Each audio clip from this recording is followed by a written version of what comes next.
Hello everyone, it's Fionn and welcome back to my channel, Croeso Eva channel.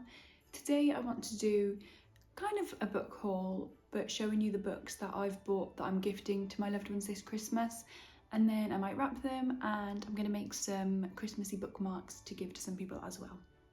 One of the things that I do struggle with is not buying books for people, because most people in my life don't love books as much as I do.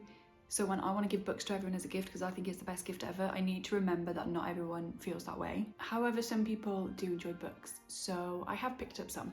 The first one I got was for my niece, and I had made a conscious effort that I wanted to make sure I got a diverse book, because I read in my uni work that something like 50% of children's books published in 2019, I think it was, centered around white characters, and then the next like big chunk of characters were animal characters, and then the margins for characters of other races and ethnicities were so much smaller. So I really wanted to keep that in mind when buying for my niece. So we went into Waterstones and I saw a picture book that really fit that criteria, and I was about to get it, and then we thought about it and we thought actually she's probably ready to move past picture books now. She's a very strong reader for her age. And so we were like, maybe it's time to get her first chapter book. So we went round to the other section, which was very lacking in options and variety. We had a look at a few and we ended up picking this book, Daisy and the Trouble with Kittens by Kes Gray. Obviously completely forgot about my plans to get all diverse books. But we bought this, and you know, the font's quite large, it's got a lot of illustrations and there's not a lot of text on the pages. It's a good starting point for her as she continues her reading journey. But I got home and I was quite annoyed with myself that I'd forgotten what I wanted to buy. So I've since done some research and ordered her another book, which is called Danny Chung Does Not Do Maths by Maisie Chan. And I do think this one is a little bit more advanced. The text is a lot smaller. But hopefully that will help with her reading progression as well. She can start with this one and then read this one, and hopefully she likes them. I can read you the blurbs. This one says, Daisy is going on holiday in an actual plane. She's never seen a palm tree before or eaten octopus or made so many new friends. Trouble is, 5 of them are small and cute and furry. So I think this is just a fun little book about a kitten, and they do have a kitten, so I think she'll really enjoy this. And then this one says, Danny Chung loves to draw. He loves it more than anything, and definitely more than maths, which, according to his dad and everyone else, is what he's supposed to be good at. It's the Chinese way. Danny has to embark on stealth drawing, under the desk at school, scribble sketches in the park, in bed by torchlight, and then a surprise turns up on Danny's doorstep. A surprise who'll be sleeping in his new top bunk and turning his life upside down. A warm-hearted and brilliantly funny story about hopes and dreams and having the courage to be who you are. So I really like the message in this one too, about, what's the word? Like fighting stereotypes and being true to yourself and doing what you love and makes you happy. So those are the 2 books that we've bought for our niece that she'll be getting from us this Christmas.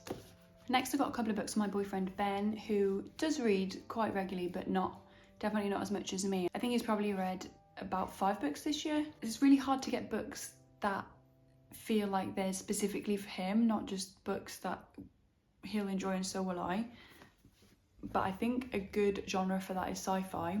The washing machine is so loud, I'm really sorry. So I picked up for him The Hitchhiker's Guide to the Galaxy by Douglas Adams, and then the second one in the series, The Restaurant at the End of the Universe, also by Douglas Adams. And hopefully he enjoys these, and I'm not gonna lie, I probably would pick them up, but I probably wouldn't buy them for myself. So it still feels like it's a gift for him, if you know what I mean. And then moving on to my sister, who also reads, but not as much as me, although I will say in the last few months she seems to have overtaken me in reading, and she got into the ACOTAR series and has flown through that as far as I'm aware. So I wanted to get her another fantasy series.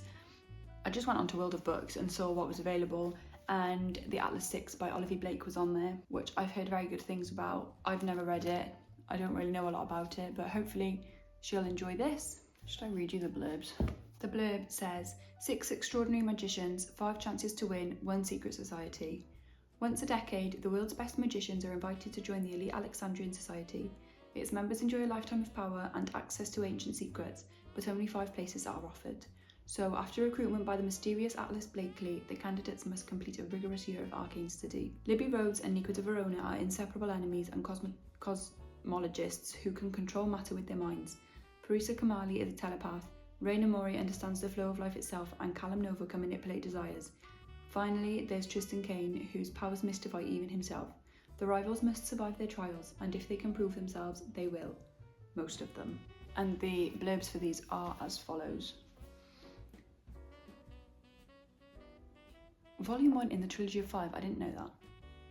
But that's funny, Trilogy of 5. Maybe it was going to start as a trilogy and then continued.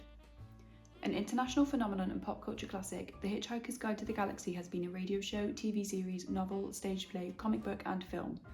Following the galactic misadventures of Arthur Dent, Hitchhikers in its various iterations has captured the imaginations of curious minds around the world. It's an ordinary Thursday lunchtime for Arthur Dent until his house gets demolished. The Earth follows shortly afterwards to make way for a new hyperspace express route, and his best friend has just announced that he's an alien. At this moment, they're hurtling through space with nothing but their towels and an innocuous-looking book inscribed with the big friendly words, "Don't panic." The weekend has only just begun. I think Ben will enjoy this. I'm not going to read the next one in case it spoils anything from the first one. Those are all the ones I have so far. I am also going to buy Prisoners of Geography by Tim Marshall, because we've done like a semi-secret Santa, and I've ended up with someone who I've never met before and don't know anything about. I've been recommended to get a book on politics, and then that book was recommended to me, so that's what I'm going to get for that. Hopefully it goes down well, but I literally have no idea. And my mum's also texted me today asking for a book called The Little Book of Huggy by Mike Viking. So I'm going to see if I can find that for her. She said she'd have it with it secondhand, so I'll see if it's available anywhere, but if not, I will buy it new. That's kind of it, but kind of on the same line, I'm also going to get the game called Taco Cat Goat Cheese Pizza, because I've played that a few times with friends recently and really enjoyed it, and I think that's what my family would really enjoy. And yesterday or the day before, I played a game I'd never heard of before called Carcassonne, I think it was called, and I think my grandparents would enjoy that, so I think I might get that for them.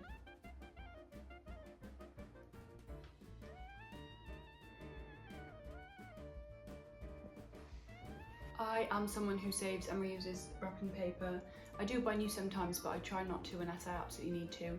So hopefully I'll have some book-shaped ones already. Sometimes I get one that's a perfect book shape and I can just slide it back in. I'm not sure I have any like that, but I definitely have bits that I can use, so that's my plan.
Oh my god, I'm so happy with them. I don't love this one, but I think these three are cute. And I was making them for 3 people, so I did some Santa hats, but I don't think I liked one as much. When I tried it together, I preferred just the hollies, so that's what I've gone for. I was making them for 3 people, so I'm going to give those. I was thinking of maybe making 2 others as well, but I might do that another time. But yay, I'm happy with these. I'm going to try and like wrap them up, because I'm just making them this each just because they're really nice, but we don't really know each other. They just always smile at me in the corridors. So basically I just wanted to do it as a token to say thanks for being so welcoming and nice. So I think I might like stack them and put a little ribbon around them or something like that, and just write a little note saying thanks. I love it. I've just tucked them all up in this ribbon. The chocolate bar is because there's a new guy in their team and I don't really know him well enough to make him a bookmark, but I didn't want him to feel left out. I've also made a little card which I'm just going to tuck in the front, and yeah, I'm so happy with it. Yay! Except I just realised I didn't actually put my name on it, so that's nice. Sometimes I like doing it by anonymously, but since I've kind of put a personal message on, I do want to say who it's from. So that's an L. Sorted!